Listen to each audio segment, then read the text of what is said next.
Welcome back to tribal gardens. ഇത് കണ്ടുകൊണ്ടിരിക്കുന്നത് orchid rose ആണ് കേട്ടോ. ഒരു ചെറിയ പ്ലാന്റിൽ എന്തോരം ഫ്ലവർ ആണെന്ന് ഉണ്ടാവും. അപ്പോൾ ഞാൻ ഈ ഒരു വീഡിയോയിൽ ജസ്റ്റ് ഈ ഒരു പ്ലാന്റിന് ഫ്ലവറിങ് ആവുന്നത് എങ്ങനെയാണെന്ന് കാണിച്ചു തന്നേ ഉള്ളൂ. നമ്മൾ സെയിൽ ചെയ്യുന്ന പ്ലാന്റിൻ്റെ സൈസ് ഇതാണ് കേട്ടോ. ഈ ഒരു പ്ലാന്റ് ആണ് നമ്മുടെ 10 റോസ് കോംബോ ആണെന്ന് ചെയ്തേക്കുന്നത്. അതിൽ രണ്ടാമതായിട്ട് വരുന്നത് ഈ ഒരു മിനിയേച്ചർ യെല്ലോ മിനിയേച്ചർ റോസാണ്. ഇത്രയുള്ള സൈസിൽ വരുന്ന പ്ലാന്റ്സ് ആണ് കേട്ടോ സെയിലിനായിട്ട് റെഡി ആയിട്ടുള്ളത്. ഇതാണ് പ്ലാന്റിൻ്റെ സൈസ്. ഓൺ റൂട്ടഡ് ആണ്. അപ്പോൾ ഇന്നത്തെ കോംബോയ്ക്ക് ഒരു പ്രത്യേകത കൂടെ ഉണ്ട്. ഓൺ റൂട്ടഡ് ആയിട്ടുള്ള പ്ലാന്റ്സ് ആണ്. ഇതാണ് ബോണിക്ക 82 എന്ന് പറയുന്ന റോസ്. നല്ലൊരു അടിപൊളി ആയിട്ടുള്ള കളർ ഷെയ്ഡിൽ വരുന്നതാണ്.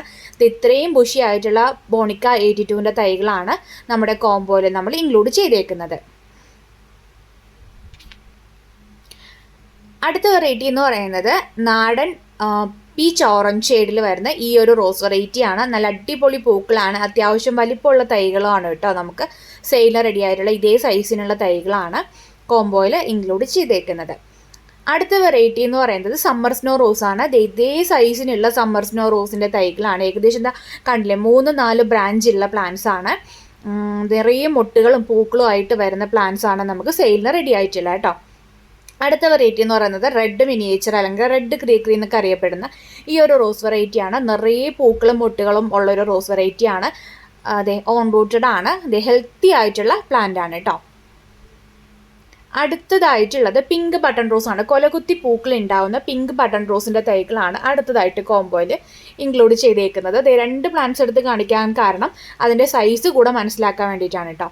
അടുത്തതായിട്ടുള്ളത് കരിഷ്മ റോസാണ്. നല്ല ഹെൽത്തി ആയിട്ടുള്ള കരിഷ്മ റോസാണ്. തീക്കട്ടയുടെ നിറമുള്ള കരിഷ്മ റോസാണ് കോംബോയിൽ അടുത്തതായിട്ട് ഇൻക്ലൂഡ് ചെയ്തേക്കുന്നത് കേട്ടോ.